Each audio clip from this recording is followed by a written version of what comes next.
friends, welcome back to my channel. Just wanted to share with you what I'm up to tonight. It is the night before Halloween and I'm actually putting the finishing touches on my grandkids' goodie bags. About 3 times a year I make them up a little treat bag of sorts. For Christmas it's always their stocking, at Easter I make them a basket, and Halloween I make them a goodie bag.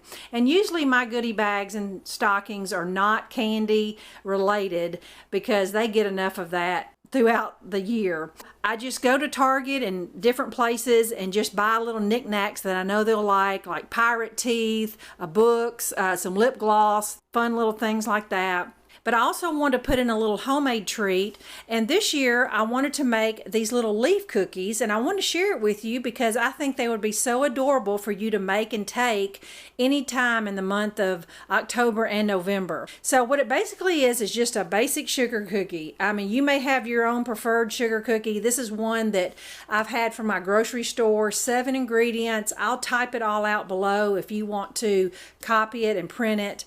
Just a super basic recipe. Now the only ingredient that you may not have for these leaves are gel food coloring. You may have just the old school food coloring, and I'll be honest with you, it will work, but it won't turn out as good. If you use the red food coloring, your dough is going to turn pink. If you use the orange food coloring, your cookie is going to turn peach color. That's the difference in using the gel food coloring, is that if you put enough drops of this, your dough will be red and your dough will be orange if you use enough of the gel food coloring. Now, I just happen to have a few little leaf cookie cutters, but the good thing about a leaf is you could roll out your dough and just take a knife and cut out some basic leaf shapes, and then just take a toothpick or something and put you some little lines in the leaf. It will turn out just as good if you don't have a leaf cookie cutter.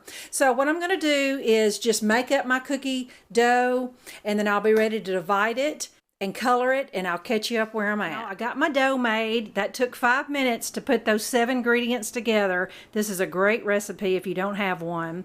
And then I just put out 4 little pieces of parchment paper and divided my dough into 4 big handful balls. And I want 4 colors in my leaves. You could do, if you want Christmas cookies, do red and green. You could do ball team colors or whatever. I mean, this stuff is pretty potent. 3 drops is all I'm going to do. I'm going to knead my dough, and then I'll show you what color this cookie dough will turn.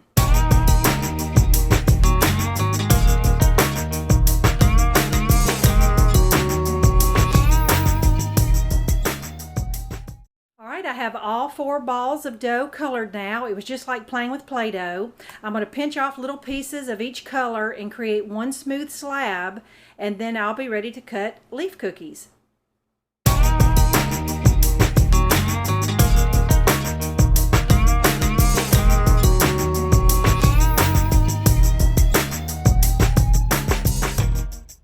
Here is my first batch ready for the oven. Look how pretty they are, and they're not even baked yet.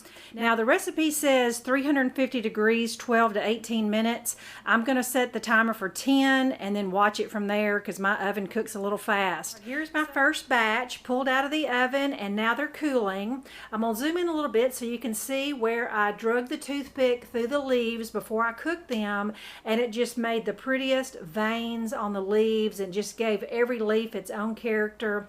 And you'll notice that there's no 2 cookies alike. Just love the way they look. Now the recipe says it yields 5 dozen, which is 60 cookies. You know, I'm sure that's based on rolling out the dough 1/8 of an inch and using really small cookie cutters. You know, that's going to be a big variable with whoever makes them. I like my cookies a little thicker, and I like some cookies bigger than others. So I was able to get 32 cookies out of this batch. So just to be safe and sorry, you're going to get between 2.5 and 3 dozen cookies. I'd rather have too much than not enough. All right, my cookies are done now, and I'm going to bag a few up for the grandkids, and then I'll let my children and husband and enjoy the rest of them. But I wanted to put them on this white platter here just to show you what a beautiful presentation all these leaves make. What I love about it is that there's no 2 cookies alike, and I noticed that I could tell which ones were from my first batch and ones that were for my second and third batch. The more you kneaded the dough and the colors,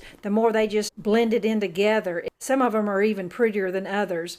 But I just love the look of these. Honestly, I think they're equally impressive, and it doesn't even have all the royal icing and all the trouble it goes into doing that. You know, just about everybody loves a good basic sugar cookie or shortbread cookie, whatever you want to call it. I will definitely be making these again. So I hope you enjoyed this, and you will make and take these somewhere in November.